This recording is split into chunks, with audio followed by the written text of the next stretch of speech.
nice to have you join us on another edition of Democracy and the Rule of Law with me, Judith Irenua. Today in the program, we'll be discussing political trends going on in the country, and that is the primary elections of various political parties across board, and the latest being the emergence of Atiku as the PDP presidential candidate ahead of the 2019 general elections. We'll also discuss the fallout of the APC and PDP governorship primaries in some states. And finally on the show today, we'll discuss the protest by PDP chieftains over the outcome of the Osun governorship elections. And I have with me, as usual, legal practitioners who will be doing justice to these topics. It's nice to have you on the show today, Barrister Adamu Ibrahim. My pleasure. I also have with me Barrister Mike Munnan. Welcome on the show. Thank you very much. Good afternoon, viewers. All right, thank you for staying with us once again. Now, the former Vice President and presidential aspirant Atiku Abubakar has emerged as the flag bearer of the People's Democratic Party, PDP. Atiku beat 11 other contestants after polling 1,532 votes to emerge as the winner of the primary at the National Convention in Port Harcourt. Other aspirants include Senate President Bukola Saraki, who polled 317 votes, immediate past Senate President Senator David Mark 35 votes, Gombe State Governor Ibrahim Dankwambo 111 votes, and Sokoto State Governor Aminu Tambuwal, who polled 693 votes. The former governors of Kaduna, Kano, Sokoto, Jigawa, and Plateau State, Ahmed McCarthy 74 votes, Rabiu Kwakwanso 158 votes, Atahiru Bafarawa 48 votes, Sule Lamido 96 votes, Jonah Jang 19 votes, Sule Lamido 96 votes rather, and Jonah Jang 19 votes. Former Minister of Special Duties Taminu Turaki 65 votes, Dati Baba Ahmed 5 votes, and Chairman of the PDP National Convention Planning Committee, Governor Ifeanyi Okowa, made the announcement on Sunday. Now, Atiku will battle APC's presidential candidate, President Muhammadu Buhari, and other candidates during the 2019 general elections. I'll start with you, Barrister Adamu Ibrahim. The emergence of Atiku, now who will be flying the flag of the PDP for the presidential election come 2019. Did you see him emerging as the candidate of the PDP amongst the number of aspirants who jostled for this particular ticket? Yeah, I will answer that question in the affirmative. In the affirmative, in the sense that when you look at the person of Atiku Abubakar in the political scene, you will discover that this is somebody who has been in the political scene for over so many number of years. And don't forget that this is somebody who is one time the vice president for 8 years in this country. This is somebody who also have won the governorship seat of Adamawa State, but couldn't be the governor because he was elevated, so to speak, and became the vice president. And after that, there is somebody also who has who holds a credential for in a quest to really further his political ambition of being the president of this country. He has contested in several political parties. And I think none of the aspirants have that credential of somebody who has been contesting for the seat, number one seat, that's the presidential seat in this country, from the platform of various political parties. Talk about the AAC, the PDP, the APC. To be part of 2015 general very elections, well. yes. And after 2015 elections, for some time, he was in APC and also decamped again back to PDP. And today, he is declared the presidential candidate of the PDP. And if you also look at his credentials, I can confirm that at the moment, but this is somebody who is very generous when you talk about contesting elections and also wanting to win the votes of the voters. If you look at it again, you will discover that the man is willing to spend money in order to get the political positions he wants. And those who actually participated in the primaries, both previously and the one which was finally concluded today, will attest to the fact that, in fact, he actually blessed their lives. And you know, in Nigeria, most people don't buy ideas. They rather buy what their stomach can take. And once you're a politician who is ready to dole out and satisfy their stomach, they have no option than to vote for you. All right. And I think that's what played out today in Port Harcourt.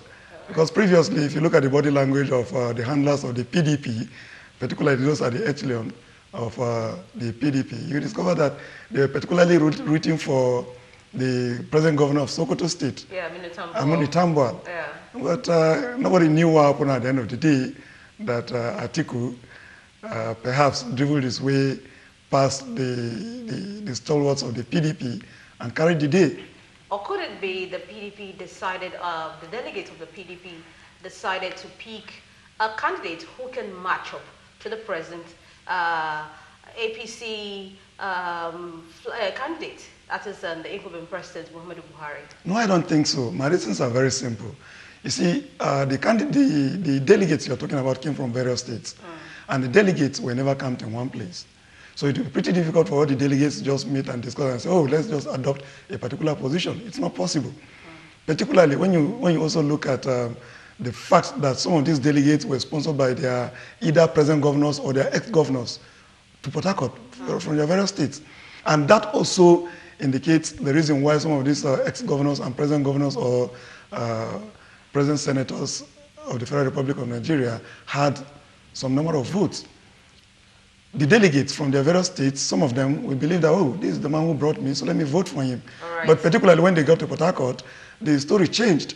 Perhaps after seeing certain, the story changed. And, all right. All right, Barrister Mike Umunan, the emergence of Atiku Abubakar as the flag bearer of the PDP come the 2019 general elections, do you think that's a path in the right direction for the PDP?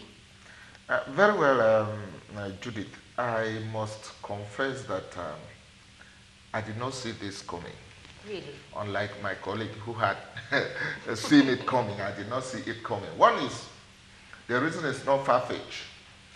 I had thought that based on the issues that arose between Atiku and the former president of Nigeria, President Obasanjo, and considering the fact that President Obasanjo is a political heavyweight in Nigeria and had not endorsed Atiku, had opposed his candidature from day one, I thought to avoid any situation that PDP would incur the wrath of our former president, that they will go for somebody else. One.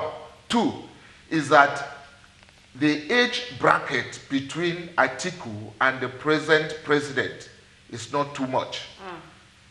President Buhari is 75 or 76, official age anyway, but Atiku is 72.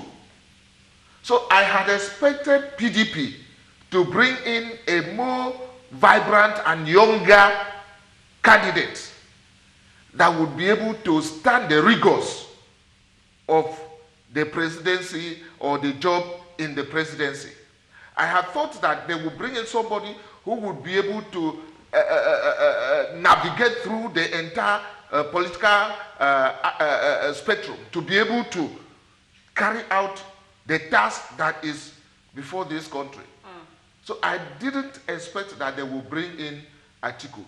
But be that as it may, Atiku has emerged the flag bearer of PDP. If from the analysis that my colleague has actually said, the man is a political heavyweight. And there's nothing we can do now. We have two so to say, devils to choose from. Either Buhari or Atiku. That is the only option that Nigerians are left with. And if you ask me, I would say that I would rather choose Atiku to Buhari? The reason being that this man has political knowledge of how to manage economy. That is one. He had been in the saddle for about 8 years. You understand? Even in 1993, he actually also contested. You understand? Before the entire thing was nullified. So the man he is a political heavyweight, so to say. And apart from that, the man has a stream of companies and organizations that he is running. From what I read, the man is an employer of well over 60,000 Nigerians or workers. He manages these people. So somebody who has can experience already. Very well. Somebody who can manage that successfully, manage the company successfully, and then you can expect him to be able to manage the economy. That is where I am going now. Right. But frankly speaking, when they were going for these primaries, I never expected that he would be the one that will come out. In fact, Tambuwal was in my mind. Because some people were also floating Saraki. But you see, because Saraki has so many enemies and friends all over the place, I never saw him emerging as the flag bearer.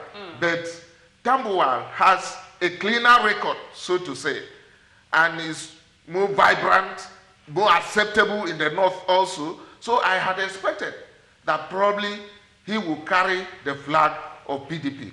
Unfortunately, this is where we have found ourselves. And from this point onward, PDP has a lot of work to do to be able to convince Nigerians that they must vote for their candidate. Otherwise, President Buhari will have just a clean slate victory. All right, earlier, the former vice president, who is now the flag bearer of the PDP, had boasted that he will easily defeat President Muhammadu Buhari if he gets the PDP's ticket in 2019, which he already has now. He said that this is because President Buhari has become politically weak after squandering the goodwill of Nigerians accorded him during the 2015 general elections. Now, do you think Atiku has the wherewithal, he has the political structure, he has the political goodwill, let me put it this way, since he used that word, to match up to President Muhammadu Buhari come the 2019 general elections? I answer this question in the negative. Okay. Why so? Yeah, my reasons are very simple. When you look at the antecedents of the PDP candidate, talking about Atiku Abubakar, you will discover that he's no match to the APC candidate as we speak today. Of recent, this is a person who threatened his political party. If I don't emerge as the flag bearer of this political party, I'm going to destroy the party. A good politician is not supposed to make that kind of statement. I believe that if you so much believe in the objectives of your own political party, good or bad, whether you emerge or you don't emerge, if you believe and you are principled, you so much have the objectives of your political party to your heart, certainly you will admit whoever emerges as the flag bearer of the party. Whether what played out today was in the spirit of politics or not, he saw that his fellow contestants who lost in the primary elections came around him. Whether it was done just to deceive the people or not, but at least it happened. Assuming it was another person who emerged, perhaps you wouldn't have accorded them that kind of togetherness, and perhaps would have destroyed the party as he threatened. You're saying in essence that it doesn't have that spirit of sportsmanship in very politics. Very well in politics. Okay. I also want to take you back to 2014 when the APC primaries was conducted, and which led to the emergence of the present president, President Muhammadu Buhari. Though he congratulated him, but in the end, what happened? The man said, I'm no longer comfortable with this government, and he pulled out. And if you sum it up, you discover that this is somebody who is ambitious, and his only ambition is to become the president of this country. And he can go to any extent, any political party, so long as he will emerge as the candidate of that political party. So assuming today that if the man didn't emerge as the flag bearer of the political party, that's PDP, which means he's leaving again. And if you now see the pattern of the present president, which in person of President Muhammadu Buhari, since 2003, when he started contesting elections, the man maintained a single political party until they merged with other political parties and now came up with APC. This is unlike his counterpart in the PDP. When you also look at the person of President Muhammadu Buhari, no person, both nationally and internationally, have been able to come up with a sustained allegation that the man is corrupt. No single individual or groups of individuals have come up with that. In the person of Atiku, a lot of allegations have been leveled against him. Which are yet to be substantiated. Which are also yet to be substantiated. But to an extent, a lot of things are wrong when you come to comparing these two individuals. But do you think the president still enjoys that goodwill he enjoyed so much after the 2015, prior to the 2015 general elections and after the 2015 elections? Do you think he still enjoys that goodwill? First and foremost, a lot of Nigerians have problems. When the present president was the head of state, sometimes in 1984, thereabout, he was a military president. And we all know what obtains during military regime. They rule by decrees. They could one day wake up and say, we don't want so things to happen, and so be it. So everybody feared the person of the present president because of its antecedents. Then, some Nigerians became a little bit agitated that he should repeat that which he did during the military era, forgetting the fact that this is democracy. And in democracy, you don't just wake up as a president and do anything you feel like doing. Some things may be good for you, but if it is not good for the nation, you have to keep it aside. All right. And remember that in democracy, the president needs the approval of the Senate and other arms of government to be able to run the affairs of government. So nobody can come up today and perform magic and say, oh, I can change things I don't like in the political scene. It is pretty difficult. You need the people. So if I must compare, I can tell you that it's going to be an easy victory for the person of the present president, who is the APC candidate in the 2019 general elections. All right, so what is your take? Yes, I don't believe that it's going to be easy for the current president to defeat Atiku just like that.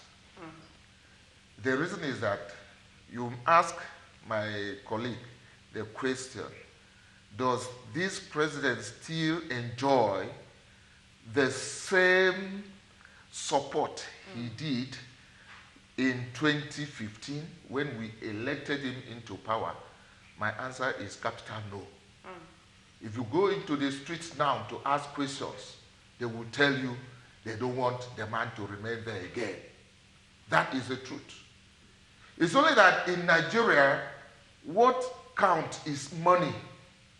So many people would not mind to collect money to go and vote for somebody against their will, against the will of the majority.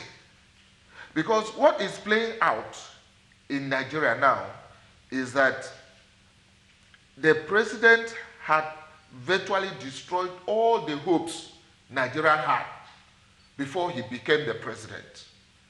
In fact, we had so much, we placed so much hope on him. But from what we have suffered, from what we have seen over the years, the few years that he has been on the saddle, we know that if you give him another 4 years, then you are destroying the country. That is to put it mildly. Because if what has been going on in Aso Rock, that everybody is aware, is allowed to continue, I cannot foresee this country being able to cope with the existing structure, with the existing problems or challenges. And that is why I feel the two political parties, the issue has now moved out of the individuals to the political parties. It is on the platform of APC and PDP to put their manifestos before the people, bring out the issues that are reasonable for people to hear. Let people see what you are going to do. And then let them vote according to their will.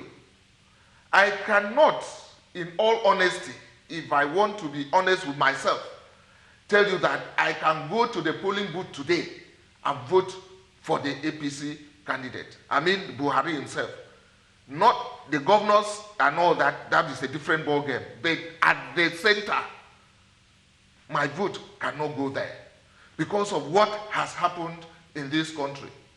So the goodwill that the president enjoyed in 2014, 2015 had completely been destroyed. And that's why it's going to be very, very difficult for us to say that he will have a very easy win over anybody that comes out like Atiku. As it is now, the battle is going to be between APC and PDP. And others. Because others we have not, nobody has actually come out to say, yes, I'm going to run. Like my colleague said, well, there are other candidates actually. There are yes, we have them. We have them good as the other candidates. Because the political parties that people write on matter. Yeah. You understand? I can remember that, is it 2011, Chris Okotie contested. Fresh Party. Fresh Party. And even today. He contested. Even today, he's still the presidential aspirant candidate. But at the end of the day, the man confessed that the votes that were allotted to him were less than the votes that people voted for him in his own ward. The overall vote that he had in the entire nation. So what we are saying is that it depends on the popularity of the party. The only popular parties that we have now are the APC and the PDP. And so if they are able to do their job very well, and then above all, there is a free, fair, and credible election, because that is very important. I see INEC as the decider of whatever happens in the future of this nation. And so, if INEC is allowed to remain as an umpire, to be neutral in conducting this election, I can see a situation that it is going to be very, very difficult for Buhari to have an easy win. Definitely, he will try his best. But it will be keenly contested. And then, if K is not taken, if PDP is able to gather his own weight very well, I can see PDP taking over the mantle of leadership of this nation. Some people might laugh and think it's practically impossible. The PDP can get their acts together? Very well, very well. They can do that. They can do that very well. And another thing that we have to know is that we should not take away the God factor in what is going on in this country. God is actually in charge of what is going on. He's supervising. When it happened that PDP was swept out of office, nobody expected it. Although we were still yelling that it was too much, the suffering was, the impunity was too much. In fact, that was what was going on in Nigeria then, impunity. It was too much. And we were yelling, there should be a change. We never expected it would come so clean. And it came. So this one that Nigerians are suffering and crying, I can assure you that God is on the throne and is watching and is organizing and is manipulating and turning things around. I can assure you that what we are looking at is that we are looking at what we see. Once God moves, once he takes a ride, all protocols, all natural laws, all natural analysis are suspended. And that is when we bring in the God factor. All right. We'll see what takes place in the PDP as they go into full campaign and all. Yeah, you have something to say, Boris? You know, my friend here said that people are suffering.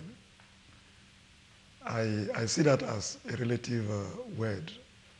Relative in the sense that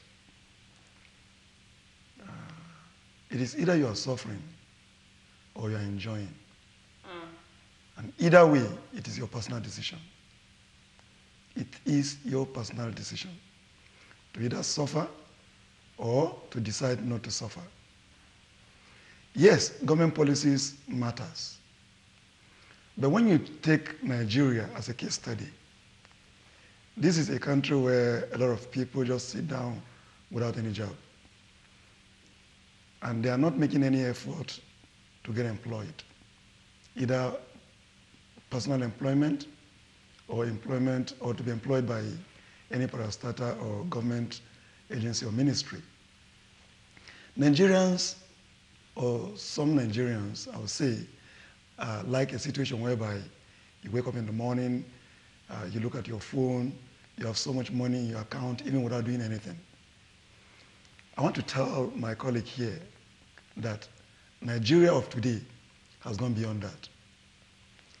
If you want to have money, just like it used to be in those days, that all you need to do is to know somebody in government, and you go there, they sign a check for you, go to the CBN or go to social ministry and collect money, even without doing any job. We don't wish to have a country like that again. And I can tell him and tell Nigerians that clearly we're never going to have a country like that again. If you want to make money, you must work hard to make that money. Nigerians are very hardworking. Oh, very well. Nigerians are very hardworking. Oh, when you talk about the entire country, yes, they are hardworking. But a lot of us, and this is found, talking about hardworking, when you go around the peasants in this country, that's when you know that Nigerians are hardworking. But the political class, they are not working anything. They're not doing anything. They're only interested in the wealth of the nation. And that is why they can go to any extent to win a political office. Yeah. So that they will just go there, and the only thing they do is to rip the country dry of its resources. And we are saying that we don't want that kind of a thing to continue. All right. And it is better for my friend here to let's put our hands together and fight for the survival of this country. It is when this country survives that the citizens also survives. But if you don't have a country, then what is left of the citizens? Nothing. That is why we are here. That is why we are talking. So, we are fighting for the survival of this nation. Right. And that is why we want to see a better government, a better person being in place and the race has started officially. Very well. It has started officially. Very well. Yes. All right, now let's take a look at, away from that, let's take a look at the fallout of the APC and PDP primaries across states. But I'd first like to start with the criticisms of the wife of the president, Aisha Buhari, on Twitter today. Aisha Buhari, wife of President Muhammadu Buhari, has criticized the primary election conducted by the All Progressives Congress, APC, in some states. Aisha, in a post on her verified Twitter page, expressed disappointment over the processes employed during the elections. She called on Nigerians to speak out against such impunity employed by the ruling party leadership.